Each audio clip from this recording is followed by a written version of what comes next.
Have you ever heard of a ruler so consumed by his own pride that he dared to accept worship meant for God and paid for it with one of the most horrifying deaths in history? This is the true story of Herod Agrippa I, a man whose unchecked arrogance led to an unimaginable fate. Today we explore one of the most terrifying deaths recorded in the Bible, a death so gruesome that it stands as a warning to all who seek to exalt themselves beyond their rightful place. Herod Agrippa was a man of great power, wealth, and influence. He ruled over Judea, winning favor from both the Jewish leaders and the mighty Roman Empire. But his desire for honor and recognition led him down a dark path. When the people hailed him as a god, he did not reject their praise. Instead, he embraced the worship meant for the Almighty. And in that moment, he sealed his own fate. His downfall was not just a loss of his throne, it was an immediate and horrifying judgment. The same people who once cheered for him witnessed his agonizing torment as he was struck down, consumed by worms, and left to die in unimaginable suffering. His story is not just an event from the past, it is a warning for every generation. If you are curious and love to explore the mysterious stories in the Bible, please like, share, and subscribe to the channel. Don't forget to turn on the notification bell so you never miss our latest content. Now let's find out the whole story of the rise, fall, and tragic end of Herod Agrippa. Herod Agrippa was born into one of the most powerful and controversial dynasties of his time. He was the grandson of Herod the Great, a ruler notorious for his paranoia, cruelty, and the infamous massacre of the innocents, where he ordered the execution of male infants in Bethlehem in an attempt to eliminate the newborn Jesus. Agrippa's lineage granted him status, but it also came with political instability and family rivalries. Unlike many rulers of his time who grew up within the lands they ruled, Agrippa was sent to Rome at an early age, where he was raised and educated among the Roman elite. His childhood and early adulthood were shaped by the imperial court, exposing him to the inner workings of one of the greatest empires in history. He studied philosophy, rhetoric, and governance, skills that would later make him a formidable political figure. His relationships in Rome were crucial to his future success. He formed strong bonds with the imperial family, particularly with Claudius, who would later ascend to the throne as emperor. He also developed close connections with Caligula, a future emperor known for his erratic rule. These relationships placed Agrippa in a unique position. Though he was a Jew by birth and heritage, his allegiance to Rome was deep-rooted, giving him an advantage over other regional rulers. Despite his promising beginnings, Agrippa's early years were not without hardship. He was known for his extravagant lifestyle, which eventually led him into deep debt. His reckless spending and high-stakes gambling forced him to flee Rome, where he lived in exile for a time. However, his ability to manipulate political alliances and navigate court intrigues allowed him to regain favor. When Caligula became emperor, Agrippa's fortunes changed dramatically. He was granted the title of King of Judea, a position that came with both power and responsibility. Once he returned to Judea, Agrippa quickly demonstrated his political acumen. Unlike previous Herodian rulers, who were despised for their harsh rule, Agrippa positioned himself as a ruler who cared for his people. He enacted policies that benefited the Jewish population, reinstated religious practices, and distanced himself from the more oppressive Roman customs. This balance between Roman loyalty and Jewish advocacy made him one of the most politically astute leaders of his time. Thus, Agrippa's early years were defined by both privilege and struggle. His exposure to Roman politics made him an exceptionally skilled diplomat and strategist, setting the stage for his rule. However, his time in Rome also instilled in him a thirst for power and recognition, qualities that would later contribute to his downfall. When Agrippa finally assumed full control over Judea and surrounding territories, he presented himself as a leader who deeply respected Jewish traditions. Unlike his grandfather, who had ruled with an iron fist and had been seen as a tyrant by many Jews, Agrippa sought to win the favor of the people. He was determined to prove that he was a different kind of king, one who honored the traditions of his ancestors while maintaining strong ties with Rome. To cement his reputation, Agrippa attended major religious festivals, offered generous donations to the temple, and strictly followed Jewish law. This gained him immense support from religious leaders, who viewed him as a king who was finally willing to uphold the law of Moses rather than bow entirely to Rome's customs. His efforts to maintain a balance between Roman authority and Jewish tradition made him appear as a benevolent and faithful leader. However, as his power grew, so did his arrogance and sense of self-importance. What began as a calculated strategy to gain favor among his people soon turned into self-adulation. He became increasingly detached from the common people, surrounding himself with courtiers who flattered his ego and reinforced his belief that he was an extraordinary ruler. One of the first signs of this transformation was his increasing reliance on intimidation rather than diplomacy. Agrippa had once been a master of negotiation, but as he accumulated power, he started eliminating rivals and dissenters with ruthless efficiency. His sense of superiority deepened, and he began to act as if he was untouchable. Agrippa's public appearances became more grandiose, designed to showcase his magnificence. He expanded his palace and ordered extravagant displays of wealth, sending a clear message to his subjects. He was not just a king, he was a ruler ordained by divine favor. His transition from a respected leader to a self-glorifying monarch signaled a dangerous shift. He no longer saw himself as a servant of his people, but rather as their supreme authority. This change in character did not go unnoticed. Though many still supported him, whispers of discontent began spreading among those who saw through his facade. His hunger for power had started to corrupt the very foundation of his leadership.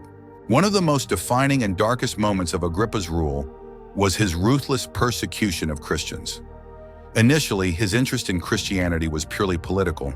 He saw it as a growing movement that could potentially undermine Jewish authority and create instability in the region. The leaders of the Jewish Sanhedrin were increasingly hostile toward the followers of Jesus, and Agrippa recognized an opportunity to solidify his support among them. His first major act of persecution was the execution of James, the brother of John, one of Jesus' 12 apostles. This was a significant event in Christian history, as it marked the first time a member of Jesus' inner circle was martyred. The execution was met with approval from Jewish leaders, encouraging Agrippa to continue his campaign against the followers of Christ. His next target was Peter, one of the most influential apostles and a leader of the early church. Agrippa ordered Peter's arrest and imprisonment, planning to execute him publicly after Passover. Unlike James, Peter's execution was meant to be a spectacle, designed to demonstrate Agrippa's control and his commitment to eradicating this rising movement. Peter was placed under heavy guard, watched by 16 soldiers to ensure no escape was possible. However, despite these precautions, something miraculous happened. An angel of the Lord appeared, broke Peter's chains, and led him out of the prison while the guards remained unaware. When news of Peter's escape spread, Agrippa was furious. He interrogated the guards and, finding no explanation for the event, ordered their execution as a warning to others. However, despite his efforts to crush the movement, Christianity continued to flourish and spread beyond Jerusalem.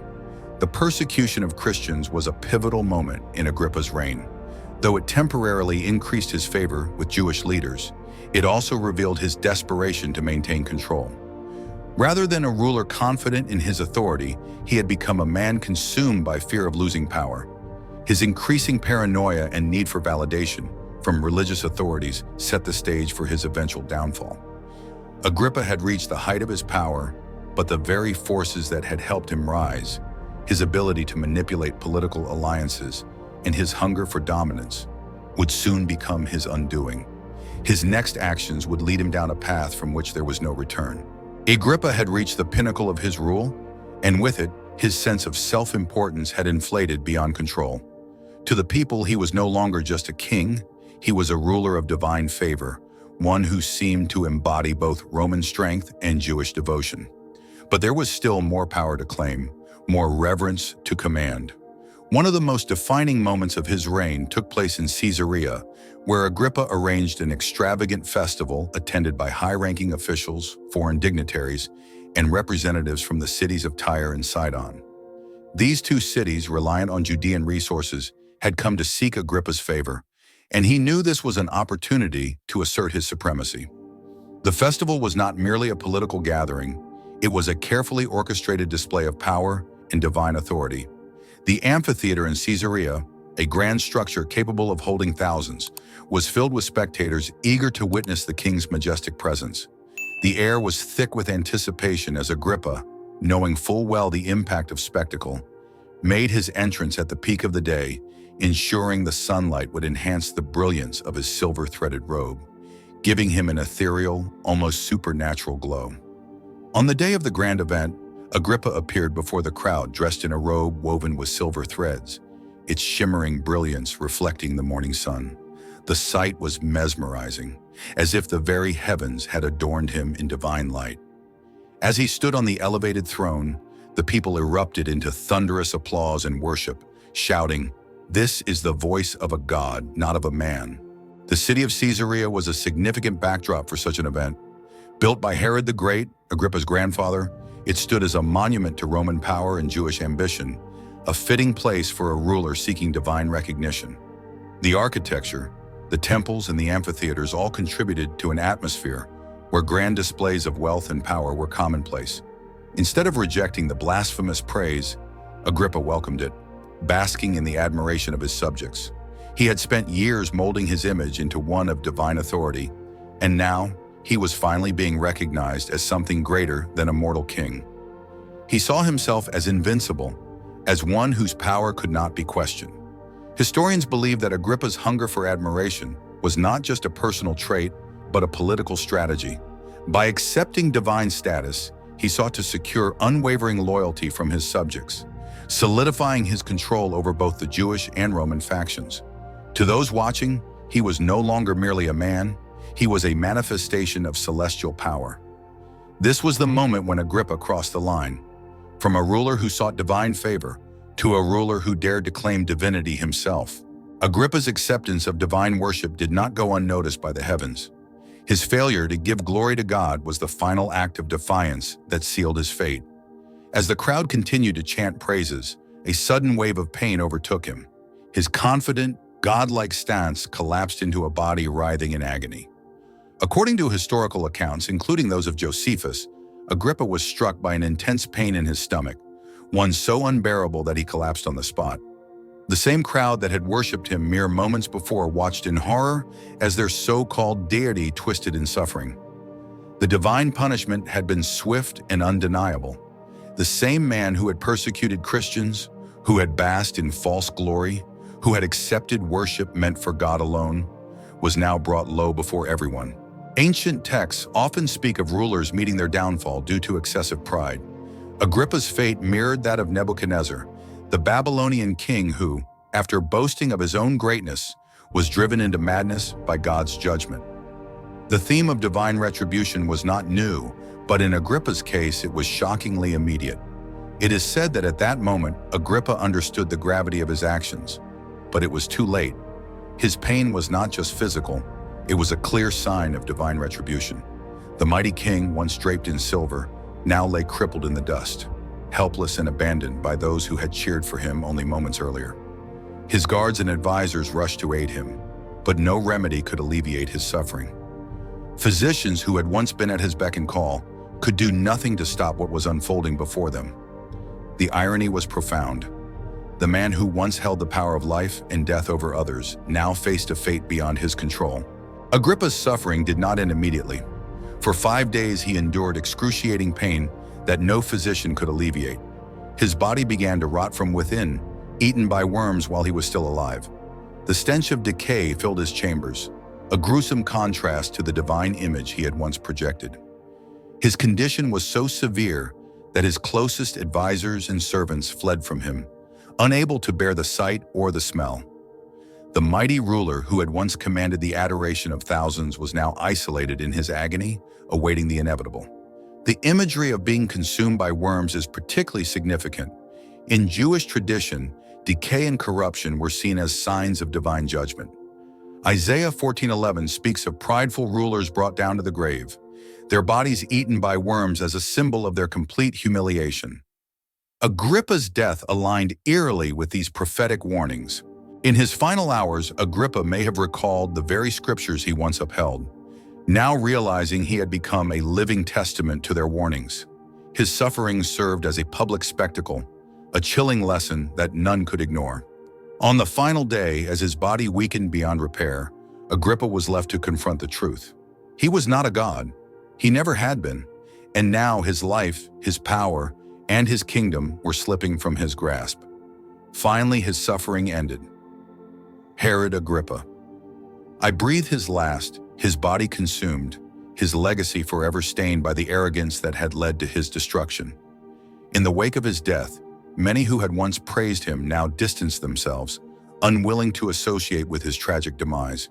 His grand ambitions had crumbled, his divine aspirations reduced to dust and decay. Agrippa's final days were marked by intense suffering, a stark contrast to the godlike status he had once claimed. After his sudden collapse at Caesarea, he was carried away from the public eye, but his agony only intensified. He lay in his royal chambers, consumed by unbearable pain, his body writhing as if on fire from within. The silver robe that had once radiated divine brilliance now lay crumpled and stained, a relic of his fleeting glory.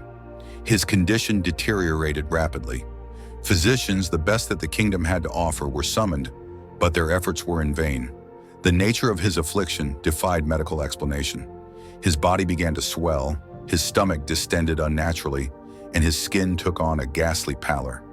Within hours, worms were seen crawling from his wounds, feasting on his decaying flesh, a horrifying sight that sent waves of terror through those who witnessed it. The once mighty king, who had reveled in the adulation of his subjects, now found himself utterly alone. His advisors and closest attendants abandoned him, unwilling to witness his gruesome demise. Even his family, who had benefited from his rule, kept their distance, fearing that whatever cursed fate had befallen him might spread to them. The isolation was perhaps the cruelest punishment of all. For 5 days, Agrippa lay in his deathbed, the stench of decay filling his palace, a grim testament to the fleeting nature of earthly power. His cries of anguish echoed through the halls, but there was no relief. The man who had wielded absolute authority over life and death was now at the mercy of an invisible force far greater than his own. Roman and Jewish historians alike saw Agrippa's fate as more than just a physical ailment. Josephus, the Jewish historian, recorded that Agrippa realized his suffering was divine punishment. He is said to have spoken words of regret, acknowledging his transgression before his final breath. This detail adds a significant dimension to his downfall. Not only was he physically destroyed, but he also faced the overwhelming reality of his moral and spiritual failure. And then, on the 5th day, his suffering came to an end. Agrippa breathed his last breath, his body reduced to a wretched shell, his reign cut short in a spectacle of divine retribution. His death was a warning, a grim reminder that no man, no matter how powerful, could escape the justice of the Almighty. His funeral, unlike those of honored rulers, was met with discomfort rather than reverence.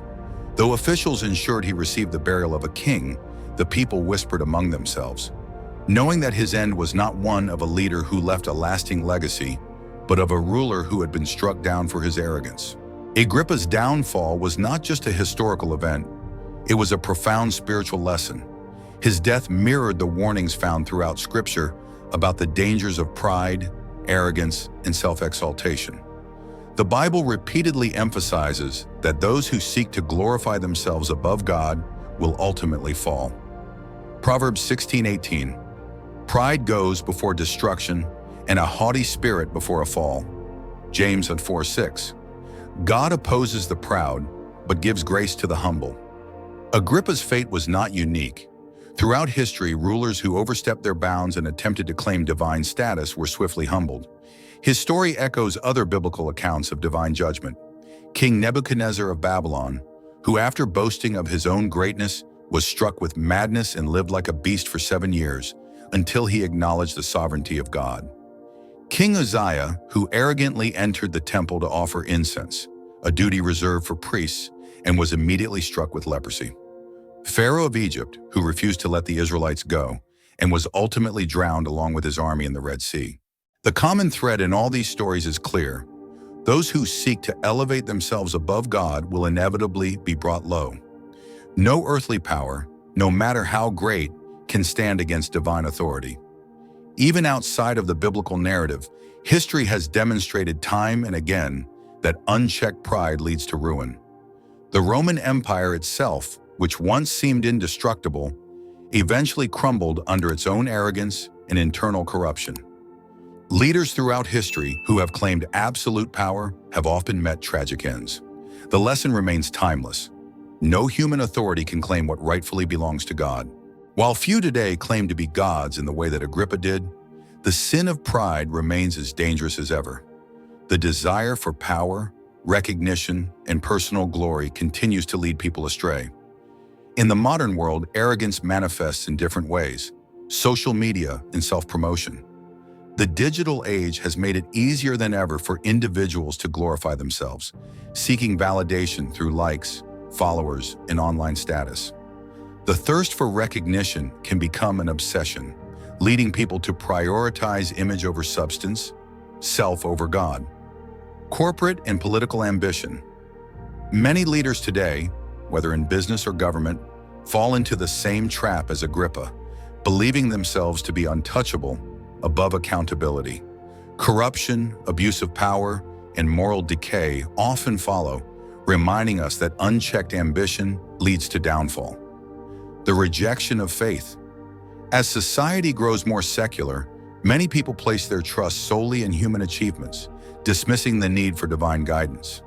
Science, technology, and intellectual progress are valuable, but when they become substitutes for God, they can lead to a false sense of security and control. Jesus himself warned against the dangers of self-exaltation. Matthew 23:12.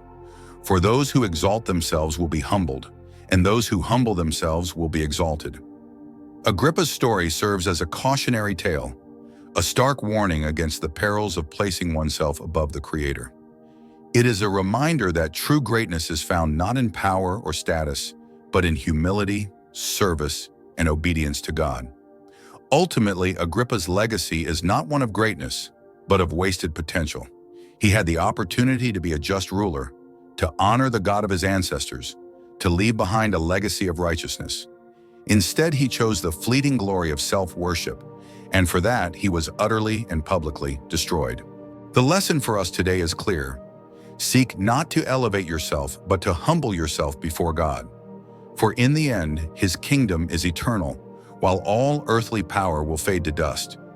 No matter how much power, success, or influence one gains, the truth remains unchanged. Only God reigns supreme. Herod Agrippa's life is a chilling reminder that power, when misused, leads to destruction. His story is a fulfillment of biblical warnings about the dangers of pride and self-exaltation. No ruler, no matter how mighty, can stand in defiance of God's authority and escape judgment. His death mirrors the fate of many leaders throughout history who placed themselves above divine law. Whether Nebuchadnezzar's madness, Pharaoh's downfall, or the many fallen empires that once seemed invincible, the message remains the same. Those who lift themselves up will be brought low. But what about us? While we may not wear crowns or rule kingdoms, we all face the same temptation to glorify ourselves, to take credit for what belongs to God, to seek honor for our own gain, or to reject divine wisdom in pursuit of worldly success. What can we learn from Agrippa's tragic end? Share your thoughts in the comments below. Have you ever seen pride lead to someone's downfall? How can we stay humble and give glory to God in our own lives? If you found this video helpful, please like, share, and subscribe. Help us spread these powerful Bible lessons to more people. Click the bell icon so you'll be notified every time we release a new video. Thank you for watching, and may God bless you with wisdom and humility. See you in the next episode.